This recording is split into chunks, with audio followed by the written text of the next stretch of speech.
Welcome back to the deep dive. Look, if you've ever found yourself, just stuck at a toll plaza, fuming, or maybe you've seen that FASTag balance just vanish way too quickly on a long drive, well, this deep dive is definitely for you. Today, we're aiming to cut through some of the noise, give you the essential info on India's latest toll policy updates, the ones rolling out for 2025. And our mission really is to unpack one of the biggest new features people are talking about, this FASTag-based Annual Toll Pass. That's right. It's quite a significant update.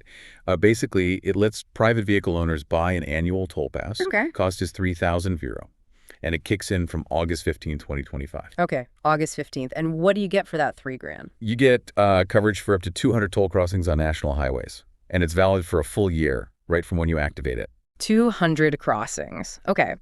So for you listening, if you're often on the highways, what does this really mean day to day? We're going to dig into, who can actually use this, how it works with your current FASTag, and importantly, why this might genuinely change your travel on India's national highways. Let's get into it. So I guess the first big question is, who's this pass actually for? Because you mentioned private vehicles, but maybe we can clarify that. It's not for everyone, right? Exactly. Yeah. And that distinction is important. It's exclusively for non-commercial vehicles. So think your personal car, maybe a Jeep or a private van. If that's what you drive, you're in. But it's definitely not meant for commercial vehicles. Trucks, buses, taxis, they aren't eligible for this specific pass.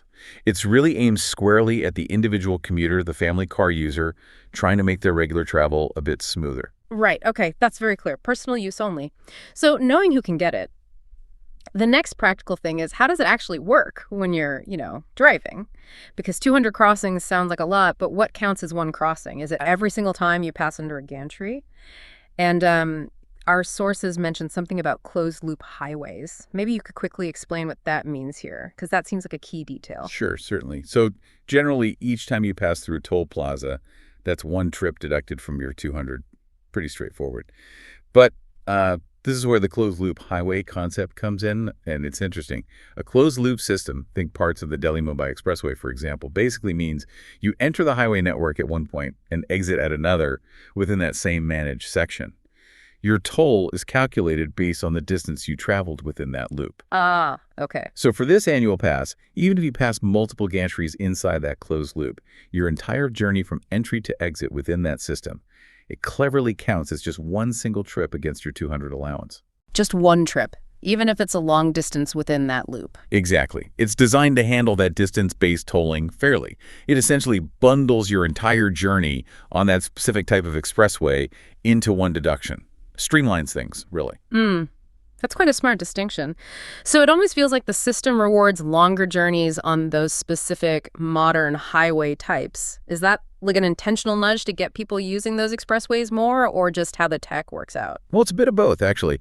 It definitely aligns naturally with how distance-based tolling technology functions. But yes, you could say it creates an implicit incentive. By making a long haul within a closed loop count as just one trip, it subtly encourages drivers maybe to stick to those high-speed integrated corridors for longer stretches, which, could help optimize how that infrastructure is used and maybe even cut down on congestion elsewhere. That makes a lot of sense. Okay, so let's say someone listening is eligible, they see the benefit. How do they actually get this pass activated? Knowing how sometimes these things can be a bit fiddly, is it a whole new system, or does it work with what we already have? Yeah, good question. Fortunately, they seem to have designed it for ease of use. You don't need a new FASTag sticker or anything like that. To get the annual pass, you just need to go through the official channels. That's either the Rajmarg Yatra app. Okay, the app. Or the official websites for NHAI. That's the National Highways Authority of India, or MORTH, the Ministry of Road Transport and Highways. And from there, you basically link this new pass to your existing FASTag account. It's meant to be a seamless digital integration, which is pretty crucial, right? You want people to actually use it without hassle. Definitely. Seamless is key. Okay, so beyond the practicalities for drivers, what's the bigger picture here? The strategic thinking behind this? It feels like more than just convenience. Oh, absolutely. This move is tackling several larger goals. Fundamentally, number one is probably reducing congestion at toll plazas. That's been a headache for years. Tell me about it. Right. And by moving to an annual pass, it inherently helps eliminate those individual toll disputes that can also cause delays. Did I get charged correctly? And so on. But stepping back even further, this really signals a move towards Well, a sort of subscription economy for public infrastructure in India. Interesting way to put it. Yeah, it's a strategic push to, de-friction road travel, offer predictability for drivers and also for the authorities managing the system. And it could potentially be a model, a blueprint for how other public services might shift away from purely transactional payments towards more aggregated access models down the line. It really does sound very beneficial, especially for people who are on those highways a lot. But is there a flip side, any potential downside, maybe for those who don't travel that frequently?